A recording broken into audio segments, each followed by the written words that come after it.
As a chef, I know that who's around in the kitchen matters just as much as what's being made. On the line in my restaurant, everyone has their part to play in creating the perfect plate.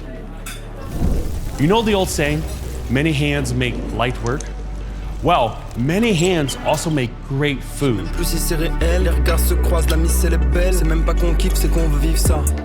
Some culinary traditions represent the best of the culture, togetherness, patience, and celebration.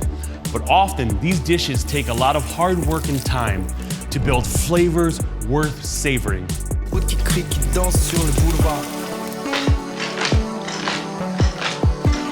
In this episode, I'm unwrapping the story behind two of these pretty special foods made by the community for the community. First up, the Momo, a popular delicacy originally from Nepal. Namaste. Hi, how are you? Very good, thank you. Welcome. Meet Rashmi Bhattachan, who, along with her business partner, Sarala Kattel, uses fresh ingredients and vibrant spices to bring the taste of Nepal and India to the Midwest.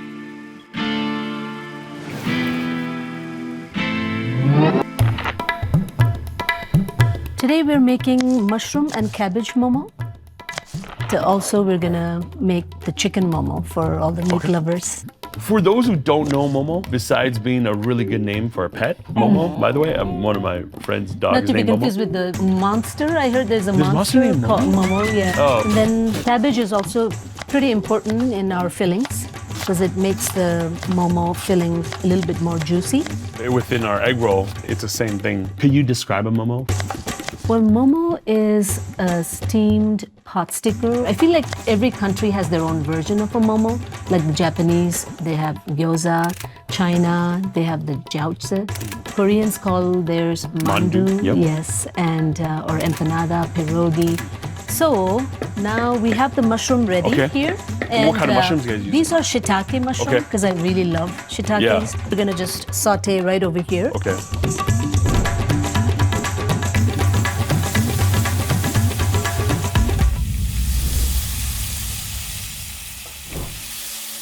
A little bit of turmeric. When we serve momo to our customers at Momo Dosa, or even to my friends here, I want them to feel like, oh, okay, this is part of Nepal, the Nepali culture. Just like Mount Everest, momo has become very synonymous with Nepal. Hence, it has become our identity, not just a regular food. The dumplings originated in China, and then the Tibetans, when they migrated to Nepal, they brought the recipe with them. Nepal is a landlocked Asian country situated on the Himalayan mountains between India and Tibet. It is home to the world's tallest mountain, Everest, and the World Heritage Site that is said to be the birthplace of the Buddha. Tell me about the first memories you have about Momo.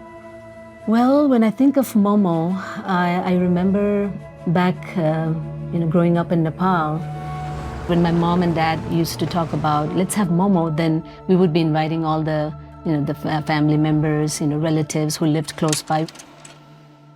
So I remember, sitting in the kitchen, helping my mom with, either just cutting vegetables or using the pestle and mortar to, grind the ginger, garlic. It would be like a labor-intensive project. One person would be in charge of, grinding the chicken on the butcher block. The other person would be in charge of making the dough. And then it's important to toast off all this seasoning, right? Yes.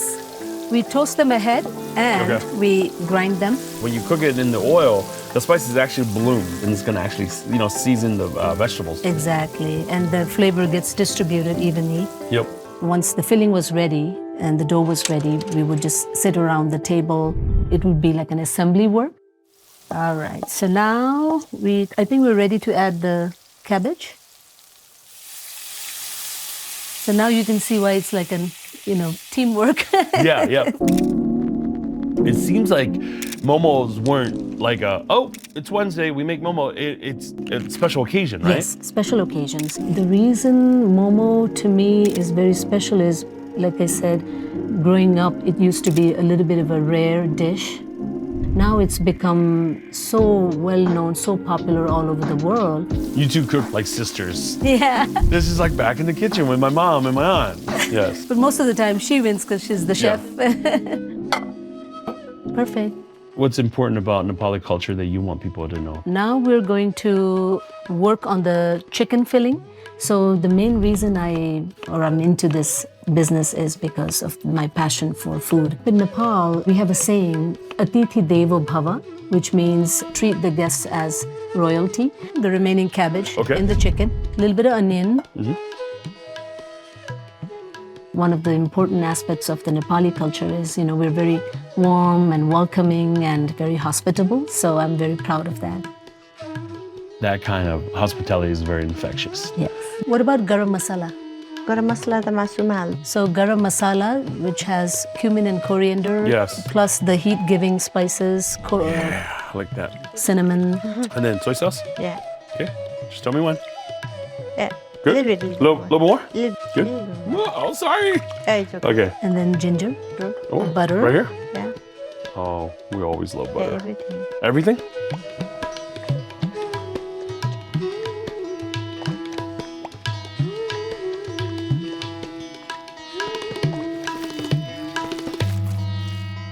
When you guys do this at the restaurant, do you still hand mix it or do you guys put it in the mixer? Hand mix it. Oh, you guys are so much stronger than us.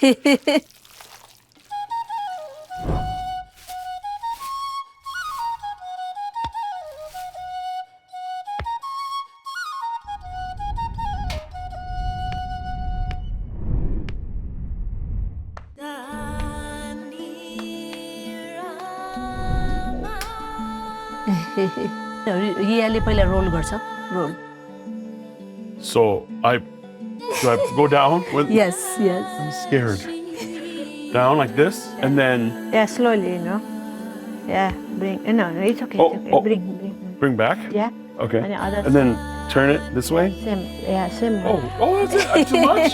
Oh, I messed up the first one already. It's okay. I do exactly what I was supposed not to do. Okay. Not too much, pressure. Okay. A little bit. Yeah. Perfect. On the other side, down. Oh, okay. Yay. Oh, whoa. Okay. See up,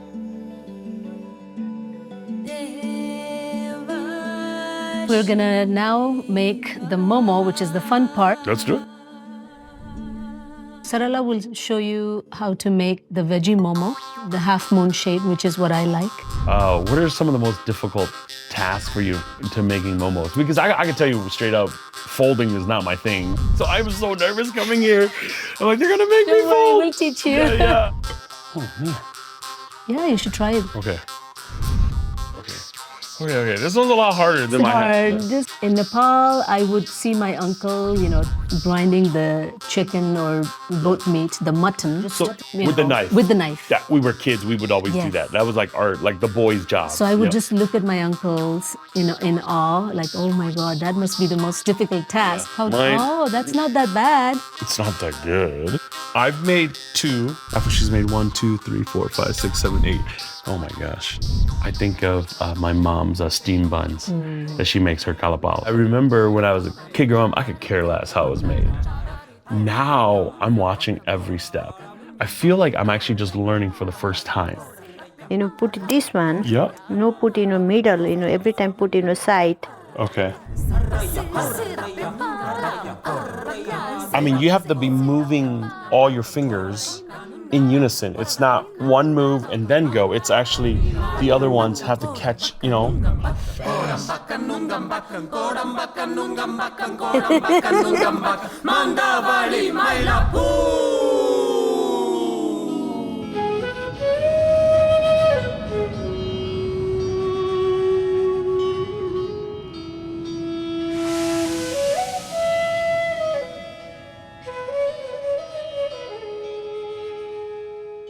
How did you get to here in Minnesota? Because I get asked that question a lot.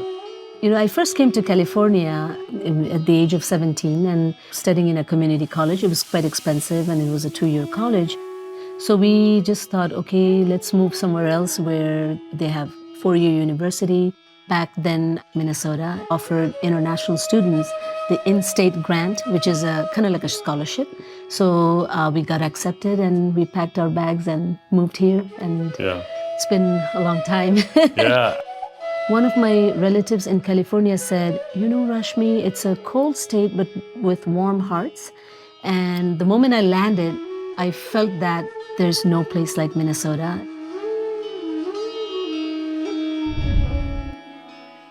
The fun begins here. Yes. Would you like some chutney? Oh, yes, please. Okay. Momo is to singe haनुपर्छ. Oh, so now Sarala is saying there's also a technique of eating. Best way to eat this is just the whole thing in the mouth. Yes, that's what I was going to do. Oh, great. Yes.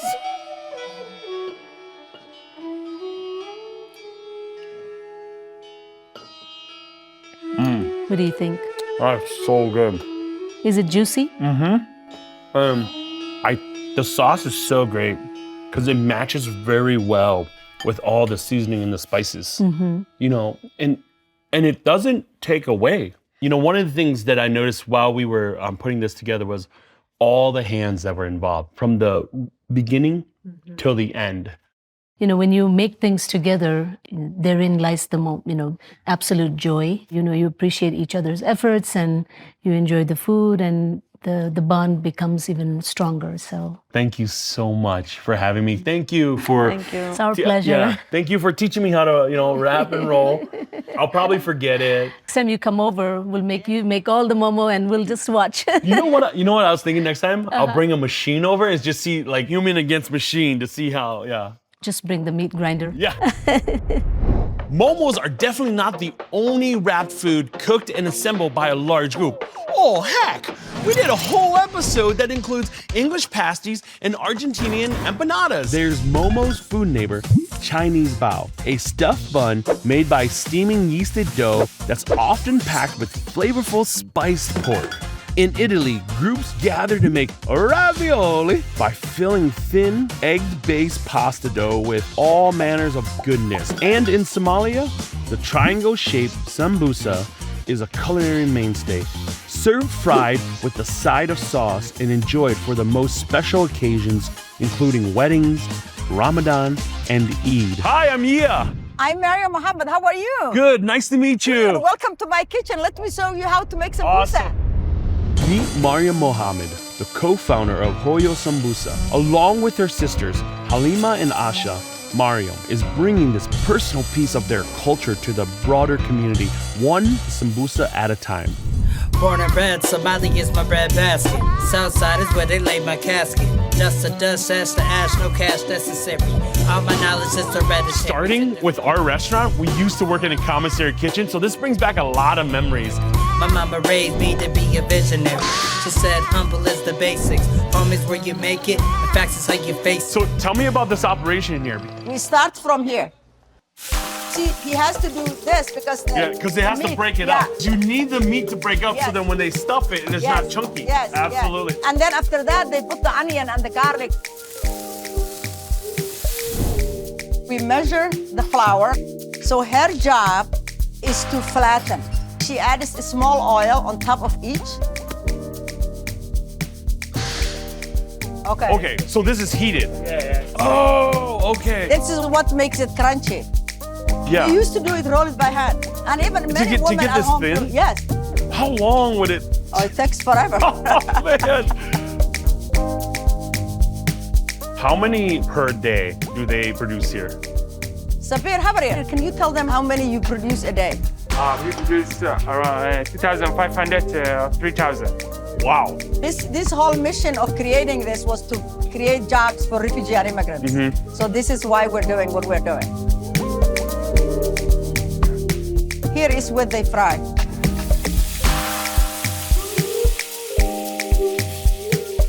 Is this kind of how you would do it at home? Similar, but I would love to take you home and show you how to make it in my house. Great, because I've never made sambusas before. I'm really excited. We should go. Absolutely, we should go. Have you ever had Somali tea? No, never have.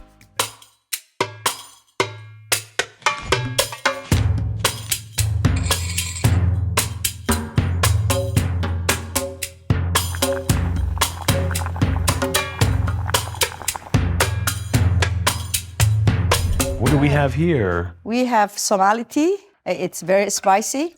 Okay. Okay, and here it's mine. Oh, cheers. Cheers. That's so delicious. In our culture, if you visit and come to a house, the first thing people will give you is tea, and you have to have it. So it's a symbol of welcoming and also a start of relationship. What kind of sambusas are we making today? Today we're making beef sambusa. I want to introduce you to my two sisters. My sisters' names are Asha and Halima. My husband used to tease us and say, Mariam comes up with the idea, Asha knows how to entertain, and Halima does the work. My three, me and my sisters. So it works. It's a whole system. It's a whole system. It works. I chop the onions and the garlic. You have to make it to the point that it's tiny, tiny. Okay. I grew up in a rural Somalia. I didn't grow up in the capital. And so we own our own shop. My mom owned a farm. Everything was handmade. Look how he did it. That's exactly how you cut it. What are some of the memories you have growing up around your mother, grandmother's kitchen? We didn't grow up with a refrigerator. And so every day you have to go to the farm, bring it, and then do the breakfast, lunch, and dinner from the farm. Garlic? Yeah. Okay. But so my grandmother and my mom used to be the chefs in the house. And I think in our culture, you start learning early. And by the time we were in middle school, 3 girls have a day in the kitchen. I hated to be in the kitchen. And so when I was You were more of a up, leader type, right? I don't remember. Management. I was so good in school, not because I like to study, because then I say, I'm busy studying. Yeah. So, Oh, look at how he's doing. yeah, this is the easiest way. How do you do it? Yep, just give it a little hit. Yeah. So today will be my day to cook and clean, and then tomorrow will be my sister's. Food we will cook will be determined by my mother. So Mariam, how many people does it usually take to make sambusas? Well, it depends how many sambusas you are making. My sister Halima and Asha, they do it on their own. Like they don't need anyone, but usually I need someone. How is sambusa important within Somali culture? We're Muslims and we fast once a year during Ramadan. So that's when we make it. When you are fasting all day and you are breaking your fast, you cannot start with just starch. So the sambusas offer protein as well as carbohydrates. So that's how symbolic they are. It's for the body to be nourished at a time when you are hungry. Sambusas aren't just a savory treat. They're a vibrant celebration of Somali culture, especially during Ramadan. This holy month observed by Muslims worldwide is a time for fasting, spiritual growth, increased devotion, and building community. Each evening during Ramadan, Muslims gather to break their fast, often sharing a meal that includes delicious homemade sambusas prepared using mom's special recipe. The holiday that marks the end of Ramadan is Eid al-Fitr. It's a time of gratitude and togetherness, commemorating a month of deep spiritual reflection and growth. Sambusas are delicious. I've had a fair share of my own sambusas. For you, like growing up, it's like you're fasting and here's all this wonderful smell and everything. Well, there were many days that I cheated, like you can cheat. We won't tell anybody. Like, Put the meat, the garlic, the onion, it tastes so good without the cover. I know. And so we will just look around and just, Yeah. Don't tell grandma. Don't tell grandma. Yeah. Well, I remember growing up, we didn't want to fast, but you fasted so you can have the sambusa.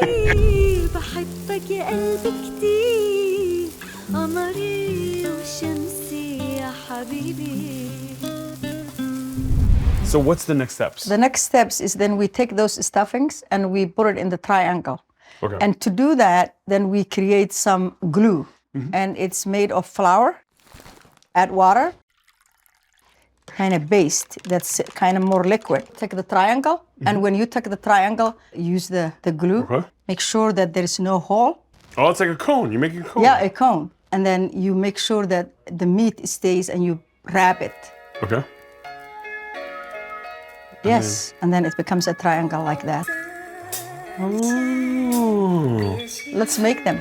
Okay, hold on. Trials and tribulations got me keeping pace, but running out of patience. Your company is called Hoyo Sambusa. What does Hoyo mean? Hoya means mother in our language. When many politicians were really pushing back the Muslim woman And some of them lost their jobs because people did not want to see them. I had been thinking weeks to see how can I help them.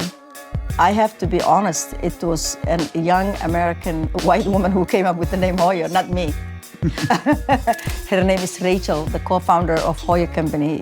Her husband's name is Matt Glover. It's falling apart, like my life. So add more glue. Oh my gosh. No matter how it looks. Okay. I think it will be a great idea to create a company that produces something that these women has already know how to make. I cannot imagine doing this while fasting and being hungry. Yes. I would move a lot faster. So they have that strength already. You don't train them. They train us. Yes, that's what I'm saying. You have like 5 over here already, and I'm still working on 1. When I came to America, and I remember people thinking if you're Muslim, you are trapped, in a marriage you don't want. You go and walk behind your husband, and I was like, where did they find this? I mean, they should go to Somalia. All women are working. We went to school with men. We competed with them. That I wanted to make sure that my daughter and my 2 boys are equal.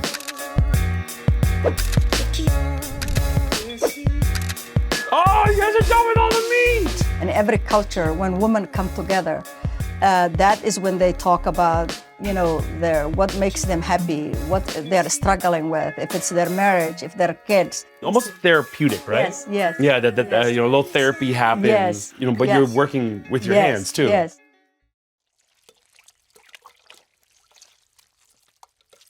I tell you a story of when my son was finishing high school. He was working at Burger King, and he came home so happy. And I said, why are you so happy? And he said, oh, Mom, I served a Marine today.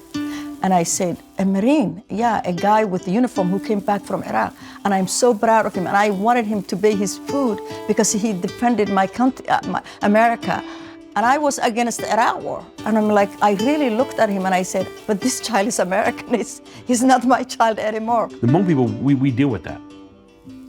I will tell you this, when I was a little boy, we grew up around white people, all it is, central Wisconsin. And I was really mad because I was just like, Dad, I don't want to be Hmong, because we were the only few Hmong family. And he looked at me, he says, son, no matter where you go in the world, at night, before you go to bed, you have to look in the mirror. And you know what my father did? He let us go explore the world. I'm 40 now. The thing that I go to bed at night and in my heart is like, I know I'm always gonna be Hmong, So when you're talking about your kids, all I'm saying to you is, let them explore a little bit. But the voice of their mother will bring them back home. Because you know what brought me back? My mom and dad's food. This whole restaurant is a love letter to my mom and dad. Oh, good. The reality in America, it's a culture that has been systemized by becoming, if you are white, if you come from Russia, and you come 2 months ago and you speak good English, you're American. Nobody will doubt you because you're a white person. But if you are 100 years here and you are a person of color, people know you come from somewhere. And so if that is the case, then honor that.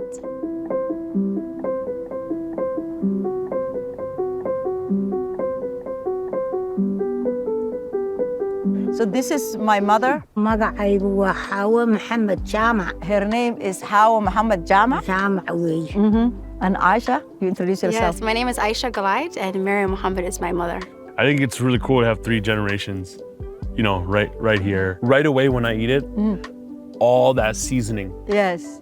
The way that I would describe it is it's robust. Ask your mom what her thoughts are having this being named Mother. Yeah. Ummadoo dhan, ummadda Ilaahay sameeyay oo dhan ka wada siman weeye hooyo. So she said it's a good name. It's a name that across the globe, everyone knows Hoyo, mother.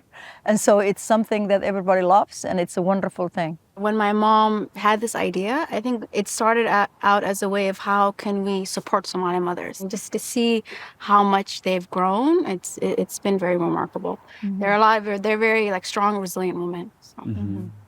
Even though I'm here sitting at a Somali table, I feel like I'm still sitting on my table at home.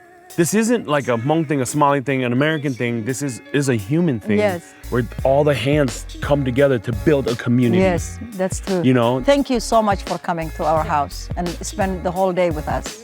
Thank you. Food is a labor of love. So the more hands that assembled your food, the more love you'll find in every bite. Sometimes it's all right to slow down a bit. Savor every flavor and feel the extra gratitude. After all, it takes a family to feed a family and a community to feed the community. Strive for celebration, joyous occasions.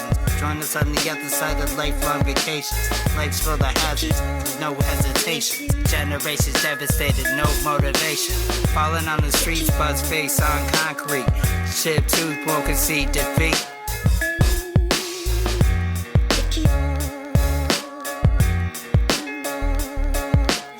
Now I feed myself, success is bittersweet. We work to make change, yet it feels strange. Living day to day, it's hard to maintain.